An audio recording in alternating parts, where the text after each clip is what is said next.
અત્યારની પેઢીને તમે સતત એવું કીધા કરશો ને કે તમારે મોટા થઈને અમારું આમ કરવું જોઈએ, તમારે આમ કરવું જોઈએ ને, તો આ પેઢી તો બહુ જ, અમે તમને કીધું તું બાળકો કરવાનું, અમે તમને કીધું તું અમારી માટે કરવાનું. આપણા માતા પિતા આપણી માટે કહેતા કે અમે તમારી માટે આટલું કર્યું, તો આપણી આંખમાં પાણી આવી જતું કે મારી મમ્મી મારી માટે આટલું કર્યું, મારા પપ્પાએ આપણી માટે. આ થોડી જુદી પેઢી છે. એ તમને એમ કહેશે, અહીંયા બેઠેલી ઘણી મમ્મીઓ છે જેને નોકરી નહીં કરી હોય બાળકો માટે, અને તમે બાળકને એમ કહેશો કે મેં તારી માટે નોકરી નહોતી કરી, એમ થઈ તને કોણ રાખે, તો એ તમને બહુ પ્રેમ કહેતી છે, મેં તમને નહોતું કીધું, તમે તમારી ચોઈસથી મૂક્યું હતું. એટલે આ પેઢી ટિકટોક જનરેશન છે, તમારી એક પણ ટક સાંભળશે નહીં, બિલકુલ નહીં સાંભળે. આ પેઢીને પોતાની એક સમસ્યા છે, આખા યુગની એક સમસ્યા છે. તમે એ રીતે એની બાજુમાં અડખે પડખે રહ્યો, જેથી કરીને એવું થાય કે માતા પિતાની હોવું શું ચીજ છે. અને અહીંયા બધા પેરેન્ટ્સ છે એ જ્યારે એક પેરેન્ટ્સને મળે ને ત્યારે પહેલું છે, તમારા છોકરાને કેટલા માર્ક આવ્યા, તમારા છોકરાને કેટલા માર્ક આવ્યા. એને પોતાના બાળકને કેટલા વધુ ઓછા માર્ક આવ્યા એમાં રસ જ નથી. ફલાણી બેનપણીના છોકરાને કેમ વધુ આવ્યા, તારે કેમ ઓછા આવ્યા.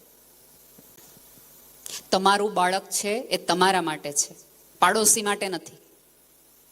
એને સારું લગાડવા માટે તમે કરો. તમે બાળકને આટલે, તમે કોઈ દિવસ એવી ચિંતા કરી છે? આપણે બધા બાળકોને એમ કહીએ, તું આવું થઈ જાન, તું આવું બની જાન, ઓલું કરો, ના કરો, ના કરું. તમારા બાળકે કોઈ દિવસ તમને આવીને એમ કીધું તમે ધીરુભાઈ અંબાણી થઈ જાવ, મુકેશભાઈ અંબાણી થઈ જાવ એમ? તમારા બાળકે તમને કોઈ દિવસ મમ્મી દીપિકા જેવી લાગને? એને ક્યારે એવું કીધું? તમારી પાસે ચોઈસ હતી બાળક કરવું કે ન કરવું, કેવું કરવું, આ કરવું. તમારા બાળક પાસે ચોઈસ નહોતી કે એને કેવા મા બાપ જોઈએ. એને તો ઉપરથી ટિકિટ આવીને આવી પડ્યા.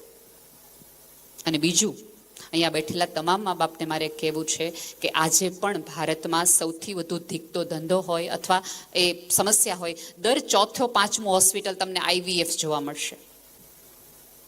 ભારતમાં અબજો કરોડનો બિઝનેસ છે IVF, કે અમારે એક બાળક થાય અને આટલું બધું કરાવ્યા પછી પણ બાળક નથી થતું. તમારે ત્યાં જો ઈશ્વરે આપ્યું હોય તો થોડીક એની કદર કરો અને એની માટે થોડોક સમય ફાળવો. માત્ર સગવડતા આપી દેવાથી, સુવિધાઓ આપી દેવાથી, ફી ભરી દેવાથી બાળક તમને બીજે વખતે મોટું અને સારું થશે એવું નહીં થાય. બાળકને થોડા અધૂરા રાખી અને થોડાક સ્વપ્નાઓ આપો. અત્યારે તમે બાળકોને પૂછશો ને પોતાને કોઈ સ્વપ્ન, કારણ કે આપણે એવા અધૂરા રાખ્યા જ નથી જેના કારણે એને ઈચ્છા થાય કે મારે આ કરવું છે, મારે આ જોઈએ છે, મને આ લેવું છે. રાધર, હું તો ત્યાં સુધી કહું છું કે મેદાનોમાં ભાઈએ કીધું કે હું લઈ જાઉં છું, તો તમે તો એવા પ્રકૃતિના ધામમાં રહ્યો છો. દર રવિવારે આપણે ન એક એવો સમય કાઢી શકીએ, પણ મહિનાના 4 રવિમાંથી એક રવિવાર તેવું કરી શકાય ને. બાળકને આપણે સ્વસ્થતાનું મહત્વ સમજાવવું, કે શારીરિક, આપણે પાછા ભેગા થઈ ત્યારે વાતો એવું કરીએ. અત્યારના બાળકો હાવ આળસુ છે, હાવ બાળક કાંઈ પોતાનું કરે જ નહીં. આવું બોલતી વખતે આપણે પત્નીને પાણી લઈ તો આપણે બાળકોને એમ કે શારીરિક શ્રમ વધારવો જોઈએ, શારીરિક શ્રમ વધવો જોઈએ, હાલવા જવું જોઈએ. હવે આપણું શરીર જ તે ટ્રેક્ટરના પૈડા જેવું હોય અને પછી બાળકોને આપણે એમ કઈ કસરત કરવી જોઈએ, તો એ ન વિચારે પપ્પા તમે મને કસરત નું કહો, મમ્મી તું મને કહેશ. આ પેઢી બહુ સવાલ પૂછતી પેઢી છે, કારણ કે એને ખબર છે. મારી ભત્રીજીને અમે કોરોના કાળની અંદર અમને એવું થયું કે અમે રામાયણ, મહાભારત એવું બધું શીખવાડીએ, સમજાવીએ. ત્યારે એની ઉંમર એવી હતી કે મારે એને સમજાવવું પડતું હતું કે આને પતિ કહેવાય, આને પત્ની કહેવાય, આને ભાઈ કહેવાય, આને બેન કહેવાય. તો મારી ભત્રીજી મને એવો પ્રશ્ન કર્યો હતો કે આ રાવણ કેમ ઘડીએ એમ જ કે મેં લંકાપતિ રાવણ હું, મેં લંકાપતિ રાવણ હું. એની પત્ની તો મંદોદરી હતી, કે એ ક્યાં લંકાનો પતિ હતો? સવાલ તરીકે તમે જો તો એકદમ વ્યાજબી છે. આ પેઢી એવી છે કે જો એને યોગ્ય માર્ગ દેખાડનાર મળી જાય તો ક્યાંય ને ક્યાંય સુધી જઈ શકે. પણ તકલીફ એ છે કે આપણને જ માર્ગ ન ખબર હોય તો શું કરે છે. અને બીજું, જમતી વખતે તો પ્લીઝ બેનો મોબાઈલ ના આપો, પ્લીઝ. તમારું બાળક ભૂખ્યું રહેશે ને તો જરાય નહીં મરી જાય. આ જગતમાં કોઈ ભૂખ્યા એટલા બધા મરે જેટલા ખાઈને મર્યા છે. વધીને શું થશે? બાળક નહીં જમે. કેટલો વખત નહીં જમે? 1 ટાઈમ, 2 ટાઈમ. આવા ત્રાગા હું ને તમે નાના હતા ત્યારે કરી દે. આમાંના ઘણા બહેનો મારે જેમ હશે તે ઓલો ડ્રેસ લ્યો ને તો જ હું જમું. અને આપણે તોય નહોતો મળતો ને તોય આપણે સાંજે જમી જ લેતા હતા. અને પાછી મમ્મીઓ એટલી ખરાબ દલીલ કરે કે મોબાઈલ ચાલુ હોય તો એને ખબર ન પડે કે 3 રોટલી ખાઈ લીધી. એટલે તકલીફ જ એ છે કે શું ખાય છે એને ખબર નથી રહેતી. મોબાઈલ દરમિયાન એને સ્વાદની નથી ખબર પડતી, એને સુગંધની નથી ખબર પડતી, એને કલરની નથી ખબર પડતી, એને એ નથી ખબર પડતી કે એક સ્ત્રીએ, એક માએ કેટલે ઉનાળાની અંદર, કેટલી ગરમીની અંદર એને કઈ રસોઈ એની માટે બનાવી છે. અને અહીંયા જે છોકરાઓ બેઠા છે એમને મારે વિનંતી છે કે બેટા પપ્પાને છે ને પપ્પા આગળથી હંમેશા ભેટ ન લેવાની હોય, ક્યારેક એને ભેટવાનું રાખો. થોડુંક પપ્પાને પણ ક્રેડિટ આપવાનું રાખો, બધું મમ્મીઓ જ ન થઈ જાઓ. અને પપ્પાને તો જાણે આપણે ખીજાવવા માટે રાખ્યા હોય ને એમ મમ્મીઓ વાપરે. આવા દે તાર પપ્પાને, આવા દે તાર પપ્પાને. એટલે પપ્પા એ બિચારા ક્યાંય ના ક્યાંય કંટાળીને થાકીને આવ્યા હોય ને EMI ની ચિંતા હોય ને ધાર્યું આજે થયું ન હોય ને બોસ એને મારે કંટાળ્યા હોય અને પાર્કિંગ મળ્યું ન હોય ને હજી તો પપ્પા ઘરમાં આવે આવે આવે આવે દરવાજો ખોલે તા મમ્મી કે બધું કામ મૂકી દે, પેલા આને લઈ લ્યો. એટલે પપ્પા હા ભીડા કર્યો સટ્ટાક દઈને એક લગાવી દે. એટલે છોકરાને એમ થાય કે આ શું કામ ખીજાવા હાટું ઘરે આવતા છે, બહાર રહેતા હોય તો. પછી બાળક રડતું રડતું રસોડામાં આવે, તમે ચા બનાવતા હોય એટલે તમારી અંદરની યશોદા જાગૃત થઈ જાય. રોતું રોતું બાળક આવે, મેં તને કીધું તું કે તું તોફાન કરીશ તો પપ્પા મારશે. બાળક માં એક જ છે, આ ભાઈ છે આડા. પછી ક્યારેક એવું બને કે આવી બધી પેરેન્ટ્સ મીટિંગમાં તમે જો લગભગ મમ્મીઓ હોય, પિતાને એવું ન હોય કે એને આવવું ન હોય. આર્થિક સમસ્યાઓ અને જવાબદારીનું ક્યારેક એવું ભારણ હોય કે હંમેશા આવી ન શકે. એટલે બાળક ક્યારેક તમને સવાલ કરીને પૂછે કે પપ્પા કેમ સાથે ન હોય. એટલે આપણે અંદરની ઓલી પડાશ હોય કે ક્યાં કોઈ ઘરે અત્યારે એ વખતે તમને તમારા પતિ સાથે ગમે એવા અણબનાવ હોય, ગમે એવી તકલીફ હોય, ત્યારે તમારી અંદરની એક પત્ની, એક માં બોલવી જોઈએ કે બેટા પપ્પા બહાર રહે છે ને 9-9, 12-12 કલાક, એટલે આપણે આટલી ટાઢકમાં ને એટલે આટલી સારી સ્કૂલમાં અમે તને બેસાડી શકીએ છીએ. સંતાનોને સમજાવો કે સંતાન જ્યારે એક ઈચ્છા કરે છે ત્યારે એક પિતા પોતાની 100 ઈચ્છાઓને માળવે મૂકી પોતાની નોકરીનો 1 કલાક વધારી દે છે, ઓવરટાઈમ વધારી દે છે. જ્યારે પહેલી વખત બાળક એવું બોલે ને કે પપ્પા મારે વિદેશ ભણવા જવું, તે દિવસથી બાળક આટલું બોલીને સૂઈ જાય છે. પિતા પડખું ફેર્યા રાખે છે, કઈ રીતે કઈ સેટિંગ કરવું, ક્યાં રોકાણ કરવું કે 10 વર્ષ પછી મારા છોકરાને ભણાવવાનું થાય તો આ જમીનના પૈસા વધી જાય, આ શેરના પૈસા વધી જાય. તો ક્યારેક પિતા પણ બાળક માટે શું કરે છે એ સમજાવો. અને જે સંતાનો અહીંયા બેઠા છે એમને વિનંતી છે કે ક્યારેક અમે તમને રોકટોકવાળા લાગતા હશું, ક્યારેક અમે તમને ગુસ્સાવાળા, ખીજાવાવાળા પેરેન્ટ્સ લાગતા હશું. બેટા તમે લોકો નહોતા આવ્યા ને ત્યાં સુધી અમે તે સ્ત્રી પુરુષ મજાના જ હતા. તમે એવું ન માનતા કે તમારા મમ્મી પપ્પાને કોઈ સપના નહોતા. એ જીવનમાં પહેલી જ વાર મા બાપ બન્યા છે, એટલે એમનાથી પણ અમુક ભૂલો થઈ જતી હોય, સ્વાભાવિક છે. આ એ જ મમ્મી છે કે જેણે તમે જ્યારે ગર્ભમાં હતા અને તમે પહેલી લાત મારી હતી ને ત્યારે આ સ્ત્રીએ એ પાટું ખમીને ઉપરવાળાનો આભાર માન્યો હતો કે મારું બાળક ફરકે છે. આ ભાઈ છે આડા. તો એ માએ જ્યારે તમે અંદર હતા ત્યારથી તમારા આ પાટા ખાધા હોય, એ માને વિચારથી, વાતોથી કે કોઈ પણ રીતે પાટો મારતા પહેલા એક વખત તમારી જાતને અમુક સવાલો કરજો. અત્યારે એવું ટેકનિકલી કહેવાય છે ને ટાઈમ્સમાં પ્રૂવ થઈ ગયેલું છે કે આ જગતમાં આપણે સૌથી વધુ માં કોઈના ફોન અવોઇડ કરતા હોય કે કાપતા હોય તો એ મમ્મીનો ફોન છે. મમ્મીને પૂછવું જ હોય છે કે બેટા ક્યાં છો. એટલે આપણે મારી મમ્મીને એટલી તકલીફ છે, જ્યાં હોય ને પૂછવું જ છે ક્યાં છો, ક્યાં છો, ક્યાં છો, એ કેમ છો, એ માને એટલા માટે પૂછવું હોય છે કે થોડીક વખત પહેલા જ હમણાં એને ન્યૂઝ વાંચ્યા, એક બાઇકનો એક્સિડન્ટ જોઈને એને પહેલો વિચાર આવે છે કે મારા દીકરાને તો સેફ હશે ને. કારણ કે આપણે રમરમાટી, જો સંસ્કારના કોઈ ડોઝ નથી આવતા, એની કોઈ કેપ્સ્યુલ નથી આવતી આપણે લઈ શકીએ. કાંઈ પણ શીખવું હોય તો તમારા બાળકને તમે વિવેક શીખવાડો. અત્યારે આ જગતમાં સૌથી મોટી સમસ્યા હોય તો વિવેકની છે. તમે અત્યારે ગાડી જશો ને તો તમારા બધાની ગાડીમાં 200 ની સ્પીડ લખી હોય. એનો અર્થ એ છે કે એ કંપનીએ એ સ્કૂટર, એ ગાડી બનાવી ત્યારે એન્જિનિયરોથી લઈ આખા સંવિધાને નક્કી કર્યું હતું કે આ ગાડીની ક્ષમતા 200 ની સ્પીડે ચાલી શકે એટલી એમાં એન્જિન ને બધી વ્યવસ્થા છે, પણ ચલાવાય નહીં 200 ની સ્પીડે, એ તમારો વિવેક છે. તમે જે પ્રમાણેનો વિવેક એને શીખવશો ને એ તમારા સંતાનનો આવશે.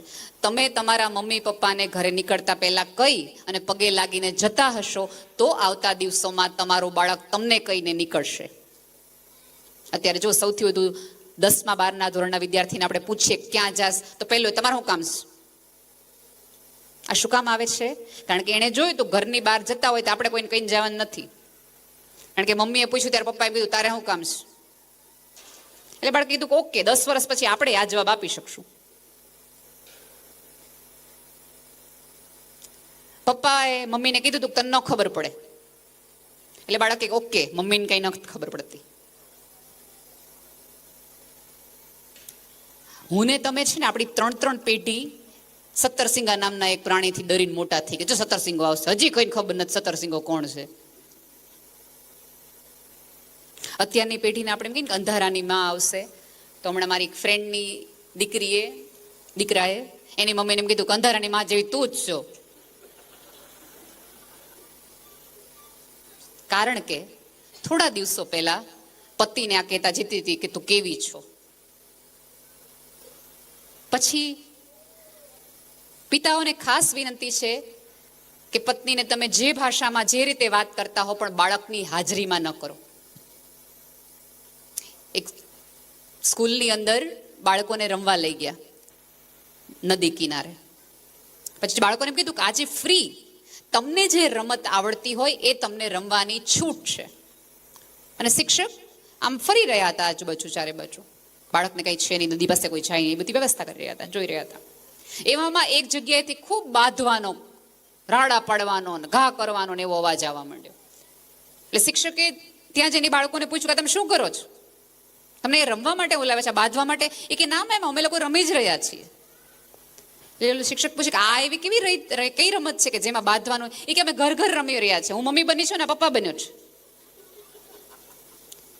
કારણ કે આ પેઢીએ મમ્મી પપ્પાને બાંધતા જ જોયા છે. બહુ મોટી સમસ્યા છે. હું એને સંસ્કાર અને વિવેકનું ચોક્કસ નામ આપીશ, પણ સંતાનોએ માતા પિતાને પ્રેમ કરતા નહીં, એકબીજા સામે દલીલ કરતા જ જોયા છે. એના બદલે થોડાક સારા ઉદાહરણો એને સંબંધોના આપો, જેથી કરીને બાળકની ભાષામાં પણ થોડુંક વિવેક આવે. બાળકને થોડુંક દેતા શીખવાડો. અને બીજું, આમાંના ઘણા બધા વાલીઓને ફરિયાદ હશે કે અમારું બાળકને આ નથી આવડતું, અમારા બાળકને ઓલું નથી આવડતું, અમારું બાળક આ નથી કરો. સાહેબ, એક તો તમારી પાસે બાળક છે એ જ મોટી ઉપરવાળાની દયા છે. અને એનાથી પણ અતિ અતિ અતિ મોટી કૃપા ઉપરવાળાની એ છે કે તમારું બાળક બોલી શકે છે, તમારું બાળક ચાલી શકે છે, તમારું બાળક જોઈ શકે છે. આવો ક્યારેક, અમારા ભાઈએ કીધું એવી કંઈ અહીંયા સંસ્થા છે, ક્યારેક જજો તો ખરા એવી મનોદિવ્યાંગ સંસ્થામાં, તો તમને ખબર પડે કે તમારા બાળક પાસે આ બધી ઇન્દ્રિયો સાબિત હોવી એ ખુદ કોર્તે મટલી ચીજ છે. ક્યારેક જઈને સંસ્થાઓ જો અને બાળકોને દેખાડો. કારણ કે બાળકને ફરિયાદ છે, પપ્પા ઓલું નથી કરતા, મમ્મી આ નથી દેતી. તમારા બાળકનો જન્મદિવસ જ્યારે ઉજવો ત્યારે આવી સંસ્થાઓમાં જઈને ઉજવો, તેથી તમારા બાળકને ખબર પડે કે બધું હોવું શું ચીજ છે. ચોક્કસ બર્થડે સાંજે એને ગમે એવો ઉજવો, પણ સવારે તો નિયમની જેમ રાખો કે ચોક્કસ એક મંદિર દેવસ્થાને જાઓ. બાળકને થોડુંક દેતા શીખવું. બાળક જ્યારે એક વસ્તુ લઈને આવે, વેફર કે એવું કંઈક, અથવા બિસ્કિટ લઈને આવે, તો બાળકને અચૂક એવી ટેવ પાડો, ઘરમાં કોઈ ખાય કે ન ખાય, પહેલા બધાને પૂછવાનું કે તમે લ્યો, તમે લ્યો, તમે લ્યો. હવે આમાં થાય કેવું કે આપણે આવી ટેવ પાડી હોય એટલે પહેલા એ બિસ્કિટનું પેકેટ લાવે અને દાદાને આપે. ના બેટા તું ખા, બધું તારું જ છે. પછી બા પાસે જાય તો બા એમ કે બેટા બધું તારું જ છે. પછી પપ્પા પાસે જાય એટલે પપ્પા એમ કે બધું તારું જ છે બેટા, કોની માટે છે આ બધું? પછી 15 વર્ષે બાળક એમ કે આ બધું મારી માટે જ છે. તો તમે શું કહેવાના છે? કારણ કે બાળકે સમજી લીધું ઓકે, આપણે કાંઈ કરવાની જરૂર છે જ નહીં, આ બધું આપણા માટે જ છે. ત્યારે તમારે ખાવું હોય, ન ખાવું હોય, જોતું હોય કે ન જોતું હોય, લઈને મૂકી દો, પછી બીજે દિવસે બાળકને આપો. પણ બાળકને ટેવ પાડો ને પાડો કે આપણી વસ્તુમાંથી કોકને શેર કરવું પડે. જો આ કર્યું હશે તો આવતા દિવસોમાં તમારા 2 સંતાનો ક્યારેય કોર્ટ કેસે નહીં ચડે. કારણ કે એને ટેવ છે કે આપણામાંથી આપણે આપવું તો પડે. અત્યારે બદીઓ તમે ઈચ્છો કે ન ઈચ્છો, તમારા ઘરમાં બારી બારણા બંધ રાખો ને તોય પ્રવેશી જાય એમ છે, કોઈને કોઈ સ્વરૂપે. એવું બોમ્બાણી આપણે એવું કહેતા હોય છે કે મોબાઈલ હેક થાય છે. મોબાઈલ એકચ્યુઅલી મારા ને તમારા મગજ હેક થાય છે. એની પણ ચિંતા કરવાની છે. આની તો કોઈ તમે સાદો એક મોબાઈલ લ્યો ને, એને તમે કોટિંગ કરાવડાવો કે સ્ક્રેચીસ ન પડે. 20,000ના મોબાઈલમાં સ્ક્રેચ ન પડે એની તમે ચિંતા કરતા હોય તો અમૂલ્ય કહેવાય એવા બાળકના માનસ ઉપર અમુક ઉજળાઓ પડે એની ચિંતા તમે કેમ નથી કરતા? કેમ નથી કરતા? જ્યારે જ્યારે જાઓ ત્યારે આવી જગ્યાઓમાં તમે દેખાડજો. એમણે સરસ એક મજાનું મ્યુઝિયમ જેવું કર્યું છે, એમાં સરસ એક સરખા લોટાઓ રાખ્યા છે. ત્યારે બાળકને સમજાવો કે જેટલા ઉજળા રહેશો ને ત્યાં સુધી ઉપર રહેશો. થોડુંક દેતા બાળકને શીખવાડો. બાળક ભૂલ કરે તો એ ભૂલને પણ એક્સેપ્ટ કરતા શીખવો. થાય બેટા ભૂલ. જેટલું બાળકને ડરી ડરીને મોટા કરાવશો, યાદ રાખજો તમારું બાળક આવતા દિવસોમાં એટલું તમારાથી દૂર રહેશે. એ રાહ જોશે સમયની કે મારે આ ઘરમાંથી બહાર ક્યારે જવાનું થાય. એ હોસ્ટેલ હોય, ક્યાંક બીજે હોય કે ગમે એમ કરીને હોય. અત્યારે સૌથી વધુ ભૂલો છે એ આ ડરના કારણે થાય છે, આ અણગમાના કારણે થાય છે.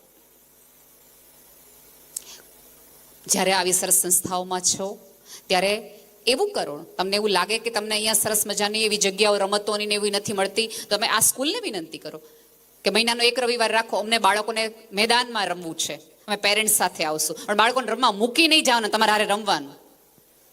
પણ શિક્ષકોએ વ્યવસ્થા કરવી પડે, રવિવારે એ લોકોને બોલાવે એવું નહીં. ત્યારે તમારી સાથે રમવાનું, તમારી સાથે વોક કરવાનું. ભાઈએ કીધું કે અમે લોકો આવતા દિવસોમાં તૈયારી કરાવવાના છે IPSની UPSCની. તો પછી તમે એવી રાખો બાળકો વાંચે ને તમે વેબ સિરીઝ મોબાઈલમાં જોયા રાખો તો ભૂલમાં છો. અને પાછા આપણે પ્રાઉડલી કહી એ વાંચે ત્યાં સુધી હું જાગું જ, તો ભૂલમાં છું. જાગું છું એનો અર્થ એ વાંચતા હોય તો તમારે વાંચવાનું. એ વાંચે ને તમે મોબાઈલમાં અનુપમા જોવો તેમ નહીં, એમ નહીં. બાળકને મોટાઓનો આદર કરતા શીખવાડો. અને સૌથી મહત્વની વાત છે કે આદર કરતા શીખવાડવાનું હોય. તમે કોઈક વૃદ્ધને આદર આપતા હશો તો એની મેળે તમને આપવા મળશે. હવે તમે બાને કાંઈ ખબર નથી પડતી એવું દિવસમાં 4 વાર કહેતા હો ને તમે બા થાવ ત્યારે તમને બહુ ખબર પડે એવું માની લે એમ ભૂલી જાઓ. બાળકોએ જોયા હશે કે મારા દાદા દાદીના પગ મારા પપ્પા દાબતા હતા, મારી મમ્મી દાબતી હતી, તો તમારા પગ દુખશે ત્યારે દાબશે. નહીં તો તમારે તમારા વૃદ્ધત્વ આવે ત્યારે એકબીજાને પગ દાબવા, નહીં તો ગળા તમે ત્યાં દાબો જ છો. સાદી વાત છે.